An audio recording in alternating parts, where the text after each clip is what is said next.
Самое страшное не потерять землю, а потерять веру в себя. Нам внушают все эти годы, что мы не сможем жить самостоятельно. Обезьяна может в лесу жить самостоятельно, а мы, чеченцы, имея интеллект, не можем. Кто вам эту ахинею внушает? Кому это выгодно, чтобы чеченец сам поверил в свою слабость? Под нашими ногами лежит самая чистая нефть Кавказа. Наш народ умный, грамотный, работящий и талантливый. Мы строили города, поднимали школы, создавали экономику, пока у нас все это не забрали. Вчера, сегодня нам денно и ночно твердят: без России мы не сможем прожить. Но спросите себя, кто не дает нам создавать заводы и фабрики, кто не дает нам развивать экономику, кто забирает наше богатство, а кидает нам крохи, кто не дает нам создавать военную структуру в виде артиллерии и авиации и доверяет только калаш. Потому что наш единственный враг, который держит нас в нищете и зависимости, это Россия. И не верьте русским страшилкам, что если нас Россия освободит,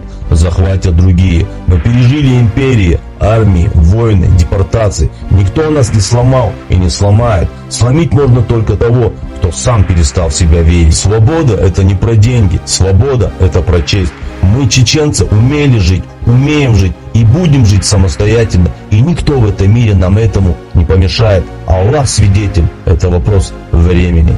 Грозненская нефть. 60 лет назад в Грозном с помощью ручного ворота и долота, подвешенного на веревке, пробили первую скважину, поставили первую деревянную вышку. Ныне Грозный – один из самых передовых по техническому оснащению центров нефтедобычи и переработки. Нефтеперерабатывающие заводы Грозного – гордость советской нефтяной промышленности.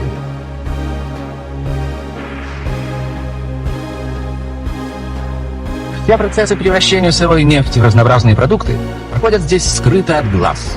Их нельзя ни увидеть, ни тем более показать на экране. Здесь нет места физическому труду, и человек только следит за показаниями контрольных приборов, регулирует работу гигантских аппаратов.